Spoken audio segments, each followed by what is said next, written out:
गुरुर्ब्रह्मा गुरुर्विष्णु गुरुर्देवो महेश्वरा गुरुर्साक्षात् परब्रह्म तस्मै श्री गुरुवे नमः।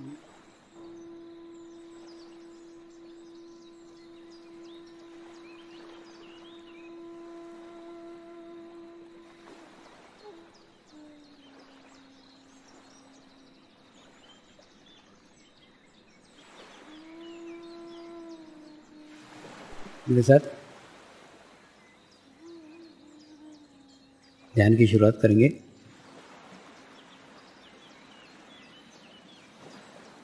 मैं एक पवित्र आत्मा हूँ।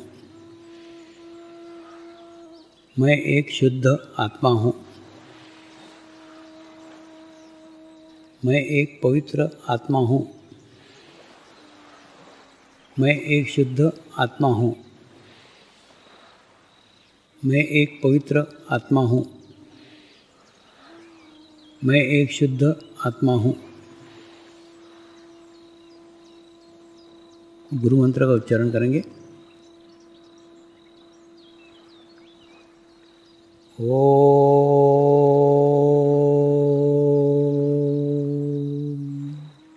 श्री शिवकृपानंद स्वामी नमो नमः।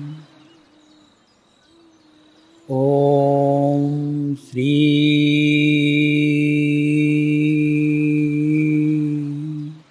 शिवकृपानंद स्वामी नमो नमः। ओम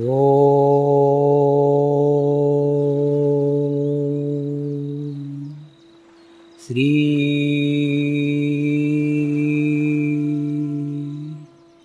शिवकृपानंद स्वामी नमो नमः।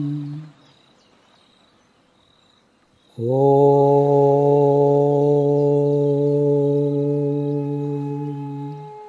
श्री शिवकृपानंद स्वामी नमो नमः। ओम श्री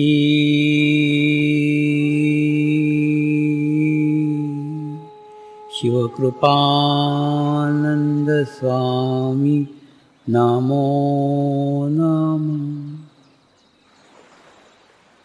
ओम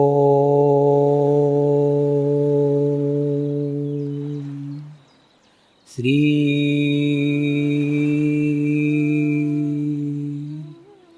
शिवकृपानंद स्वामी नमो नमः। ओम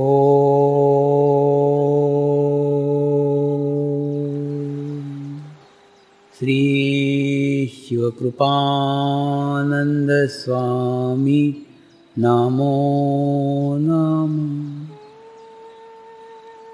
ओम श्री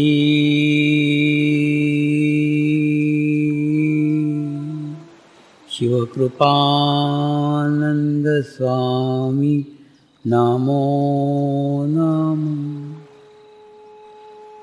ओम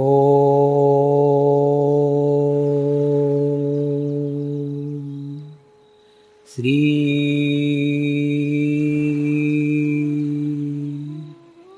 शिवकृपानंद स्वामी नमो नमः।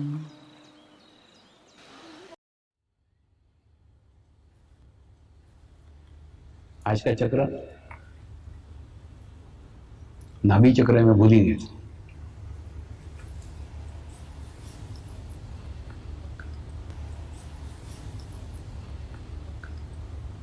नाभि चक्र का संबंध आपके सेटिस्फेक्शन से, आपकी तृप्ति से, आपके समाधान से।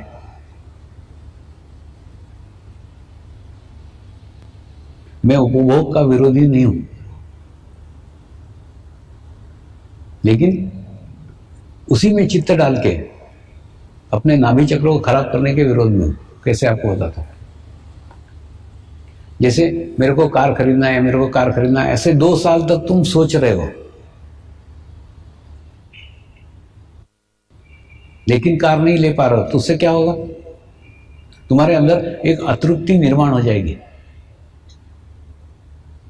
और 2 साल में अतृप्ति निर्माण होने के बाद में अतृप्ति का स्वभाव बन जाएगा। 2 साल बाद तुम मारुति कार खरीद भी लोगे तो भी तुमको लगेगा नहीं, ये तो छोटी है, फिर और बड़ी होना चाहिए। बड़ी भी लोगे, और बड़ी होना चाहिए, और बड़ी होना चाहिए।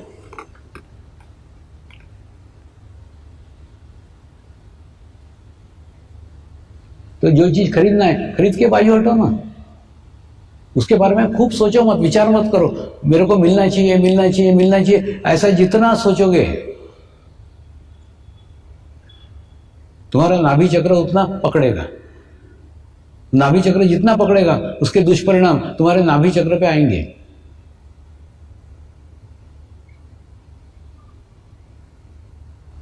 नाभि चक्र का संबंध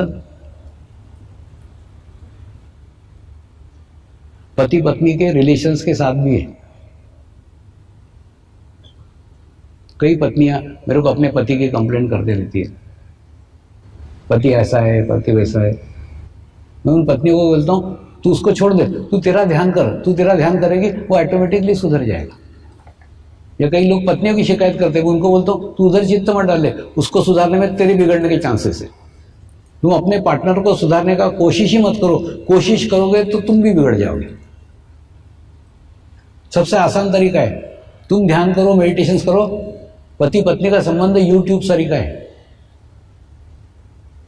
साइंस के लैब में यूट्यूब रहती कि नहीं, उसके अंदर अगर 100 ग्राम पानी डालो तो 50 ग्राम पानी दूसरे ट्यूब में चला जाता है। तो उसी प्रकार से पति पत्नी का संबंध यूट्यूब जैसा है। एक का स्थिति हो गया तो दूसरे का स्थिति ऑटोमेटिकली हो जाएगा।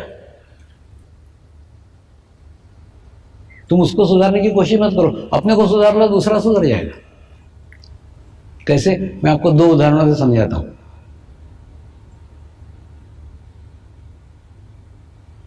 एक टेलर था, उस टेलर के दुकान पे मैं कपड़े सिलवाने के लिए जाता था। ये पहले की बात है ना, अभी तो लोग लाके देते, जो कपड़े देते वो पहन लेता हूँ, अभी नहीं, पहले की बात। अभी तो सब कुछ भी नहीं है मेरा, लोग जो लाके देते वो पहन लेते। तो वो दुकान पे जाता था तो वहां पे उसकी स्त्री भी खड़ी रहती थी, उससे भी नमस्कार चमत्कार होता था। और उसके बाद में एक दिन वो सेंटर पे आई और आकर के रोने लग गई। मैंने बोला क्या हो गया? तो बोली, मैंने बोला तेरा पति तो कितना सज्जन है, एकदम सभ्य आदमी लगता है मेरे को। तो बोले स्वामी जी वो दिन में सज्जन है, रात में दुर्जन है। मैंने बोला क्या हो गया? अच्छा बोला था।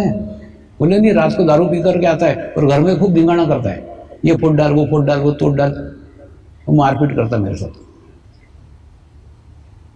तो क्या करूं? ये मेरी समस्या है। मैंने उसको कर, एक काम कर, तू नियमित ध्यान करना चालू कर दे, नियमित मेडिटेशन करना चालू कर दे, तेरी प्रॉब्लम दूर हो जाएगी। तो बोले मैं ध्यान करूंगी पति की शराब छूट जाएगी। मैंने क्या, बिल्कुल स्टैम्प पेपर पे लिख के देता हूं तेरे को, छूट जाएगी।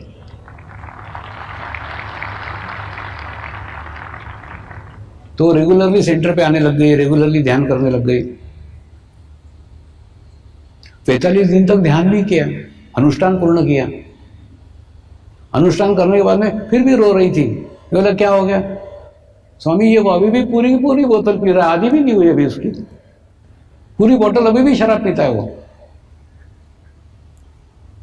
मैं तो रेगुलर ध्यान करती हूं। मैंने उसको कहा तू ध्यान करती है लेकिन तेरा चित्त तो शराबी पति में है ना।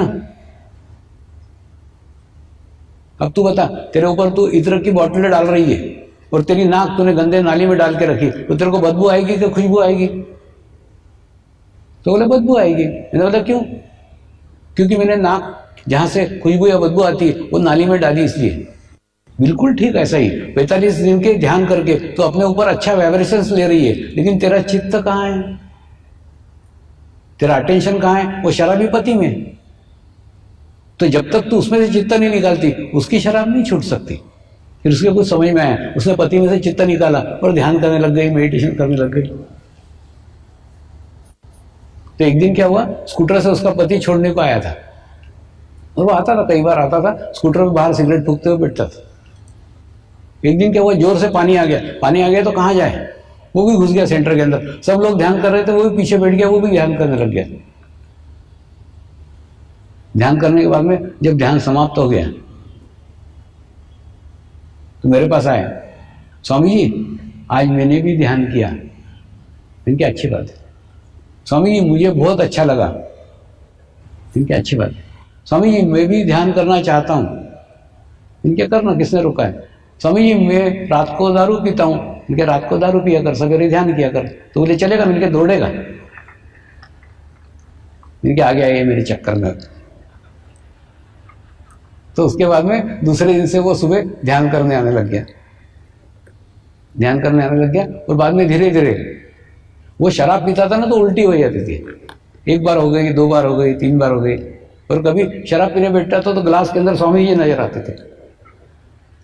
दुकान देखता, दुकान बंद मिलती थी। ऐसे उसके अलग अलग कारण से उसकी शराब छूट गई। वो बोला शायद मेरे को आजकल हजम नहीं होती, पीता हो तो उल्टी हो जाती है। क्या होता है मालूम है, जो आपका नाभि चक्र विकसित हो जाता है ना, कोई भी विजातीय तत्व जो शरीर के लिए उचित नहीं है तुम लोगे तो वो बाहर फेंक देगा, आपको उल्टी करा देगा। तो उसका नाभि चक्र जैसे विकसित हो गया, उसने वो ये कर दिया, उसकी शराब पूर्णतः छूट गई। माने पत्नी ने ध्यान किया तो पति की शराब छूट गई। पत्नी ने पति को सुधारने का कोशिश नहीं किया, खुद अपनी स्थिति अच्छी की तो उसकी स्थिति ऑटोमेटिकली बदल गई। उसको बदलने की आवश्यकता ही नहीं है। बदमाश पति होते ऐसे नहीं, बदमाश पत्नियां भी होती हैं। एक चीफ इंजीनियर मुझे मिलने को आते थे और वो आकर के अपनी शिकायत करते थे, स्वामी जी मेरे पत्नी के जासूस लगे हुए मेरे ऑफिस में। मैंने बोला क्यों? बोले एक आधी मैडम मेरे कैबिन में आकर के थोड़ी देर बैठ गई ना, तुरंत मेरे घर पे पता चल जाता है कि फलानी फलानी मैडम इतने मिनट तक उनके ऑफिस में थी। घर में पत्नी मेरे को पीटती है। और जिस दिन कोई स्त्री आकर के मेरे कैबिन में बैठ गई कि मैं डरते डरते घर पे आता हूँ कि आज पिटाई तो होने ही वाली है, तो मैं ऐसे स्त्री से तंग आ गया हूँ। इतनी शंकालु पत्नी है, मैं इसको छोड़ देना चाहता हूँ। तो मैंने भी थोड़ी सहानुभूति उसको बताई। मैंने कहा ऐसी पत्नियों को तो छोड़ ही देना चाहिए, लेकिन एक काम करना छोड़ने के पहले तो एक काम कर, अब रेगुलरली उस पत्नी में से चित्त निकाल और 45 दिन ध्यान कर। 45 दिन का अनुष्ठान कर। 45 दिन के अंदर मनुष्य के अंदर सेल का परिवर्तन हो जाता है, चेंज आ जाता है। तेरे में भी आएगा। तो उसने 45 दिन ध्यान किया, मेडिटेशन किया, फिर मेरे को मिलने के लिए आया। मैंने पूछा क्या क्या प्रोग्रेस है, क्या प्रगति है। आजकल सिर्फ गालियां देती है। मैंने पहले पिटती थी, आजकल प्रोग्रेस है, सिर्फ गालियां देती है, आजकल कुछ नहीं करती। लेकिन जब हमने वो स्थान छोड़ा, वो जगह छोड़ी, तो उसकी पत्नी भी मिलने को आई थी, स्वामी जी मैं भी ध्यान सीखना चाहती हूँ, मैं भी मेडिटेशन सीखना चाहती हूँ।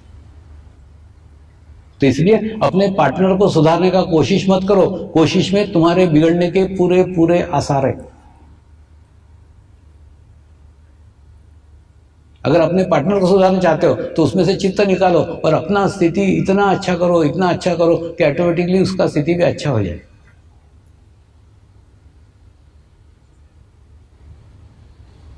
इन नाभि चक्र पे से याद आया,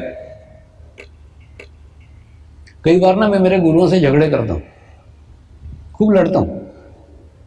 एक दिन ऐसे ही खूब झगड़ा किया मैंने मेरे गुरुदेव को बोला, तुमने जो ज्ञान, तुमने जो नॉलेज मुझे दिया है उसमें एक शब्द का हेर फेर न करते हुए वैसा का वैसा मैं समाज को दे रहा हूं। दे रहा हूं कि नहीं दे रहा हूं? बोले हाँ दे रहे। फिर जो प्रगति मेरी हो रही है वो मेरे साधकों की क्यों नहीं होती? या तो मैं बराबर नहीं दे रहा हूं तो वो मुझे बताओ कि मेरी गलती हो रही है, और अगर मैं बराबर दे रहा हूं मेरी गलती नहीं है तो फिर वो बताओ कि मेरे साधकों की प्रगति क्यों नहीं हो रही है। मेरे साधकों की वैसी प्रगति चाहिए जैसी मेरी हुई है।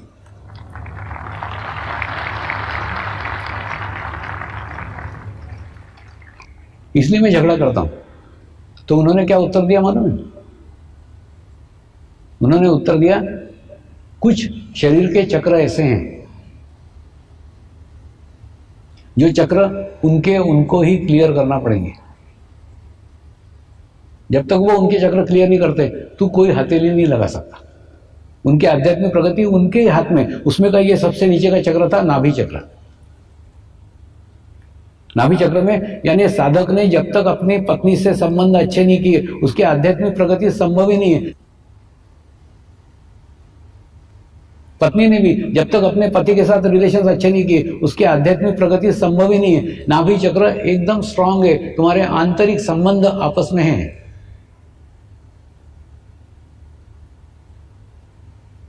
तुम्हारी आध्यात्मिक प्रगति उसके ऊपर डिपेंड है, तुम्हारा पत्नी के साथ कैसा रिलेशंस है, पत्नी तुमसे खुश है कि नाराज है, तुम्हारे पति के साथ कैसा संबंध है, पति तुमसे खुश है कि नाराज है, इसके ऊपर तुम्हारी आध्यात्मिक प्रगति निर्भर है। ये सीक्रेट, ये रहस्य गुरुओं ने मुझे समझाया। अब साधकों के पत्नी से रिलेशंस कैसे, वो तो तू क्या कर लेगा, वो तो उसको ठीक करना पड़ेंगे ना। साधिका के अपने पति से कैसे रिलेशन है वो तो उसको ही ठीक करना पड़ेगा ना, तू क्या कर लेगा, वो तेरा क्षेत्र ही नहीं है, तू उसमें दुखी मत हो, तू कुछ नहीं कर सकता उसमें।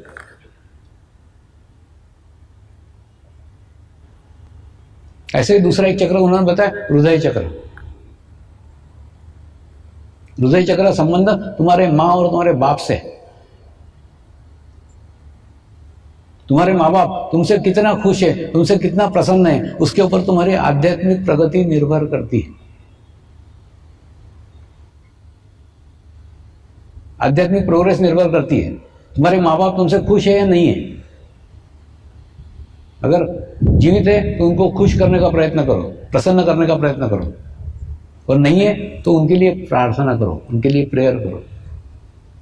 जो कुछ तुमसे गलतियां हुई तुम्हारे जीवन काल में उसके लिए क्षमा मांगो, माफी मांगो। माँ बाप परमात्मा का रूप होते हैं, वो आपके सभी गलतियों को क्षमा करने में सक्षम है। माँ बाप से तुम्हारे कैसे रिलेशन से उसके ऊपर तुम्हारा हृदय चक्र निर्भर करता है। हृदय चक्र पकड़ेगा। और दूसरा, ये कहानी किससे नहीं है, ये मेरे जीवन के जीवंत अनुभव है। जब मैं इस मार्ग में आया ना तो वो हादसे को समझ करके मेरी माँ चल बसी, लेकिन मेरे पिताजी से मेरे रिलेशंस अच्छे नहीं थे। अच्छे नहीं थे मतलब ये मार्ग में आया वो उनको पसंद नहीं था। पहले उन्होंने समझाया, बाद में गालियां दी। तो उसके बाद में जब मैं कोई जंगली लोगों को सिखाता था तो बोलते थे, अंधों में काना राजा, वो जंगली लोगों को कुछ आता जाता नहीं है, तो कुछ तो भी बड़बड़ करता है, वो तेरी सुनते बैठते। उसके बाद में फिर मैं लंदन जाने लग गया, फ्रांस जाने लग गया, जर्मनी जाने लग गया। फिर धीरे धीरे ये सब देख करके उनके अंदर बदलाव आया, उनके अंदर चेंज आया। वो बोले, तेरे ही अंदर कुछ तो भी है जो इतने सारे देश तेरे को बुलाते हैं, लेकिन मेरे समझ में वो नहीं आ रहा है तेरे अंदर क्या है।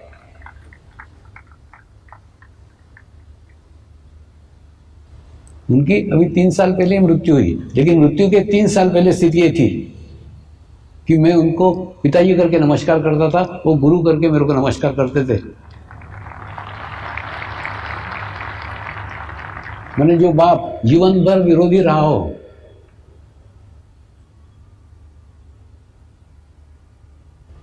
उन्होंने अंत समय में वो स्थिति प्राप्त कर ली थी, वो अवस्था प्राप्त कर ली थी। वो बोले, तूने बाप के रूप में मुझे नमस्कार किया, अब मैं गुरु के रूप में तुझे नमस्कार कर रहा हूं। मेरे को नहीं समझ में आ रहा है तू क्या है क्या नहीं, मालूम नहीं, लेकिन कुछ तो भी है जो मेरे समझ से परे है, मेरे नॉलेज से परे है। लेकिन इतना समझ में आ रहा है, दुनिया ऐसे ही तुझे नहीं बुलाती, कुछ तो भी तेरे अंदर है जो अलग है, अद्वितीय है।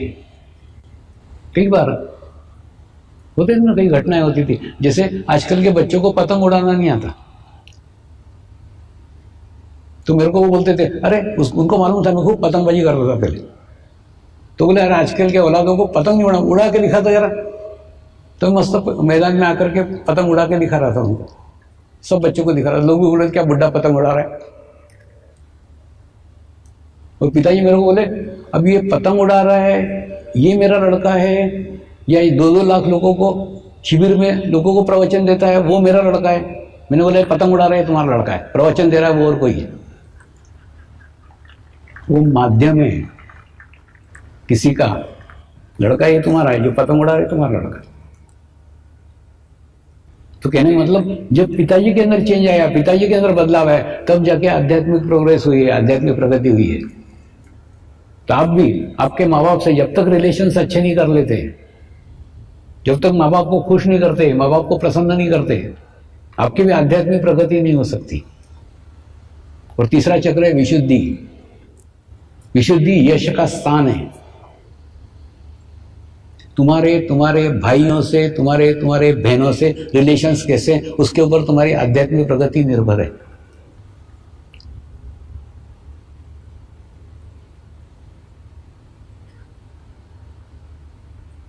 अब ये साधकों ही ठीक करना पड़ेगा ना।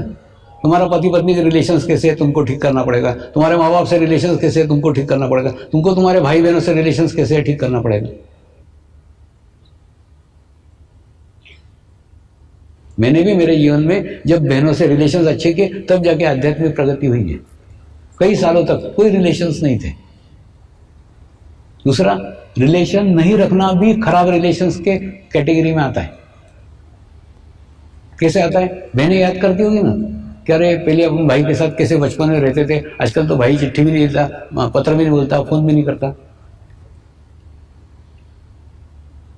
अच्छा, बहनों से रिलेशन अच्छे किए मतलब उनको समर्पण में लाया, ऐसा नहीं है। उनको जिस मार्ग का इच्छा थी, जिस मार्ग में इंटरेस्ट था, उस मार्ग के लिए उनको प्रोत्साहित किया, हेल्प किया, तो ऑटोमेटिकली उनसे रिलेशंस अच्छे हो गए। मेरे को भाई कोई है ही नहीं, तो बहनों से जब रिलेशन अच्छे हुए तब जाके आध्यात्मिक प्रगति हुई। ये जितने बातें बता रहा हूं ना, ये सब मेरे जीवन के जीवंत अनुभव है। कोई पुस्तक से पढ़ करके आपको नहीं बता, पुस्तकें पढ़ता ही नहीं।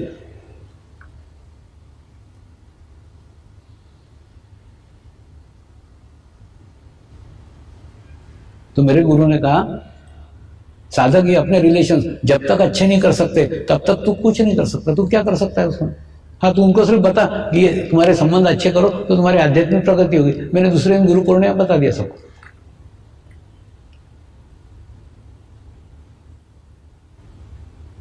लेकिन मेरी शुद्ध इच्छा है, जैसी मेरी स्थिति है वैसी सबकी स्थिति हो।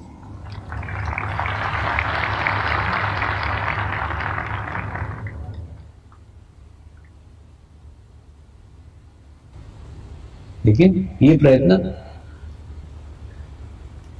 प्रयास तुमको तुम्हारे ही करना होंगे।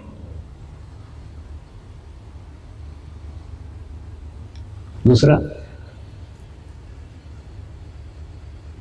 आध्यात्मिक प्रगति के लिए हमारे भारतीय संस्कृति में कई ऐसे माध्यम दिए गए हैं जिनके द्वारा हम हमारी आत्मिक प्रोग्रेस कर सकते हैं। लेकिन उन मार्गों से हम आज विमुख हो गए। जिस प्रकार से उनका अवलंब करना चाहिए वैसा अवलंब नहीं करते। उसमें का एक मार्ग है पूजा। अब आपके दादाजी को, नाना जी को पूछो ना, पहले के समय में पूजा घर का मुखिया करता था। घर का जो प्रमुख व्यक्ति है वो पूजा करता था। लेकिन आजकल वो प्रमुख व्यक्ति को समय ही नहीं है, टाइम ही नहीं है। वो अपने धंधे में, अपने नौकरी में लगा रहता है, उसको पूजा करने को टाइम ही नहीं रहता। तो वो क्या करता है, पत्नी पे डाल देता है। पत्नी भी आजकल नौकरियां करने वाली है, उनको भी टाइम नहीं रहता है। वो क्या करती है, अपने कॉलेज जाने वाली लड़की के ऊपर डाल देती है, तू कर। कॉलेज जाने वाली लड़की को भी टाइम नहीं रहता, उसको बहुत दूर कॉलेज रहता है। वो अपने और छोटे जो 10वीं में भाई है उसके ऊपर डाल देती है कि तू पूजा कर। 10वीं वाला भाई उसका अभ्यास रहता है तो वो और छोटे अपने 5वीं वाले भाई के ऊपर डाल देता है कि तू पूजा कर। वास्तव में पूजा मन की एकाग्रता करने का माध्यम है।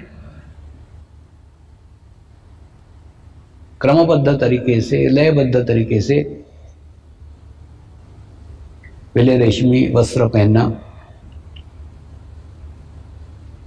और मन में भाव लाना कि मैं ये परमात्मा के लिए कर रहा हूं। फिर चंदन घिसना, और चंदन घिसते समय भी ये पूर्ण भाव रखना ये मैं परमात्मा के लिए कर रहा हूं। फिर एक एक भगवान की मूर्ति को नीचे लाना, उसको पानी से नहलाना, दूध से नहलाना, फिर पानी से नहलाना, फिर पोंछना। प्रार्थना करेंगे, हे परमात्मा, हम सभी पवित्र आत्माएं आपको हृदय से प्रार्थना करते हैं कि सारे विश्व में शांति हो, सारे विश्व के आत्माओं की आध्यात्मिक उन्नति हो एवं सर्वांगीण उन्नति हो। यही हम सब आत्माओं की शुद्ध इच्छा है। नमस्कार करेंगे।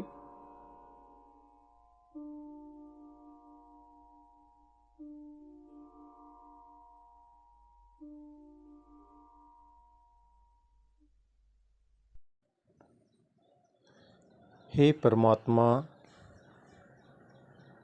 हम सभी पवित्र आत्माएं आपको हृदय से प्रार्थना करते हैं कि हमारे सद्गुरु श्री शिव कृपानंद स्वामी जी का स्वास्थ्य सदैव अच्छा रहे, उनकी आयु दीर्घ हो, यही हम सब आत्माओं की शुद्ध इच्छा है, शुद्ध इच्छा है, शुद्ध इच्छा है। हे परमात्मा, सारे विश्व में स्थापित होने वाली श्री मंगल मूर्तियों की स्थापना, श्री गुरु शक्ति धाम का निर्माण कार्य आपकी कृपा में, आपकी करुणा में, आपकी इच्छा अनुसार निर्विघ्न संपन्न हो, यही हम सब आत्माओं की शुद्ध प्रार्थना है, शुद्ध प्रार्थना है, शुद्ध प्रार्थना है। शांति पाठ करेंगे। ओम